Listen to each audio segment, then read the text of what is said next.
Hello everybody, welcome back to another certifiably bussin' hood classic banger, no cap on God. Today we're going to be going through a couple of sneaky sneaker updates, including the backdooring of the Travis Scott One Low Elkins, as well as the story around where did Not Tripping go. But before we get into all that, let's quickly go over the Futura SB Low release that's coming out this week. These are set to release through skate shops on May the 18th, but the reason that I am mentioning this now is that you guys need to be hip to the raffle alerts that are currently going around via your local skate shops. These are going to be really limited. I've heard rumors that there's only supposed to be something like 30k pairs. Resale prices on early pairs aren't that crazy though, so I'm not sure if 30k pairs is really where the number is at. I would have thought that if the numbers were truly limited, these might be reselling for a little bit more. I'm going to predict that when these do end up dropping, they're probably going to be selling for around about the same, maybe a little bit less, $400 or 350 to 450 pounds, which is obviously a pretty hefty price to pay nonetheless, particularly in today's resale market, but it's not as bad as I might have thought, having taken a temperature check from the hype around this release online. In any event, make sure you get yourselves into as many raffles as possible, and good luck if you're trying to cop. Right, let's talk about some backdooring. We heard rumors of backdooring last week with the last Travis Scott release that went down on his website for the Jumpman Jacks or the Cactus Flaps or the T-Rexes or whatever we're calling these things. And although there was no real solid, like empirical evidence that these were backdoored, the suspicion was rife because hardly anyone seemed to hit on these on the website. In fact, even people that were running bots were complaining that they didn't even hit either. And you know that if the bots aren't hitting, you almost certainly never had a chance. And so the immediate suspicion goes to the idea that these were never available in the first place. Now, the most recent backdooring that we've seen, which we actually have some images here to support, are for this week's upcoming Travis Scott Jordan 1 Low in the Canary Yellow colorway or the Elkins colorway. You can see according to these images here that resellers have taken receipt of stacks and stacks of these pairs early. What's left of the stock available to the public is going to be releasing this week on the 17th on the Nike Sneakers app. They might be there thinking, just what is backdooring? Why do people backdoor and how does it work, and why doesn't Nike stop it? Well, simply put, backdooring is when a retailer takes receipts of their product allocation from a company like Nike, and instead of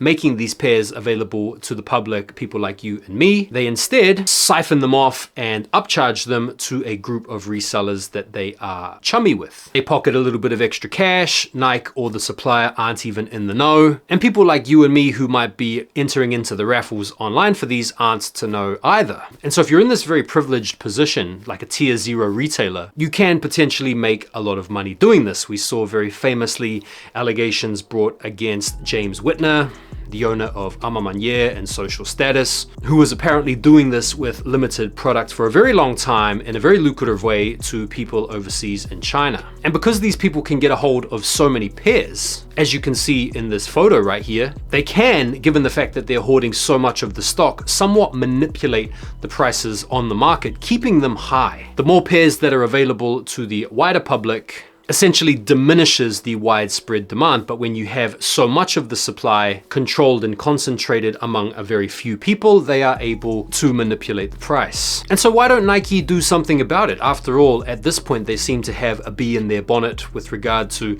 these overseas rep manufacturers and agents and websites, e-commerce platforms. They've got much to do about people copying their IP, even making content about all of this stuff. Why don't they stop this backdooring, which is part of the reason, a big part of the reason, in fact, why a lot of people go and buy fakes in the first place? And the truth is, in some cases, Nike do stuff about this when they are hip to it. There's a lot of responsibility on these tier 0 retailers, or the types of retailers that get allocated select portions of this high heat stock, to maintain their good standing with Nike by basically doing the right thing, by making these shoes available to the public like they should be. And if you step out of line and you get caught out backdooring, Nike are going to take away that very valuable tier 0 contract from you, meaning you essentially can't sell the cool stuff. But on the flip side, Nike aren't really in a position to be able to police every transaction and oversee every sale of every hyped up shoe. And depending on how close the relationship is between the retailer and the backdoor reseller and how committed each party is to keeping things a secret, there's essentially not really much Nike can do unless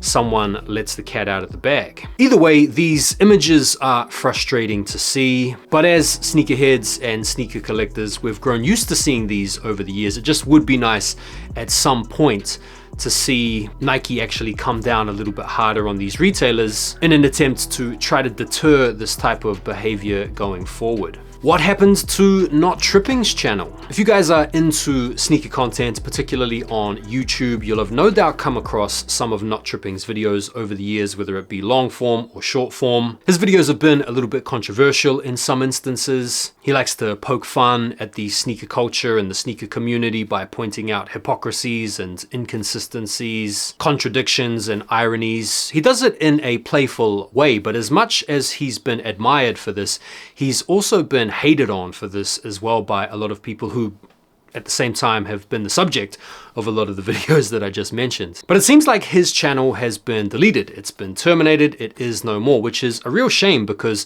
over the past year or year and a half, I've seen the bro come up from like 10, 20K subscribers up to like 160K subs. I've seen a lot of his videos get a lot of views, and no doubt he was making some really good money from the channel. And so it is a shame to see a fellow sneaker content creator's channel be deleted. And I'm sure a lot of you guys out there, whether you love the guy or hate the guy, are probably wondering why. And the truth is, I can't really tell you specifically why. All I can point to is the fact that about 2 weeks ago, he made a couple of videos covering the whole Cool Kicks versus Second Street thrift store controversy, where Cool Kicks were accused of selling fake sneakers and acting in a deplorable and somewhat odious manner towards these Second Street employees. And after making these videos and posting them, his channel went quiet. I, for one, very much enjoyed his content. I thought his editing was really good.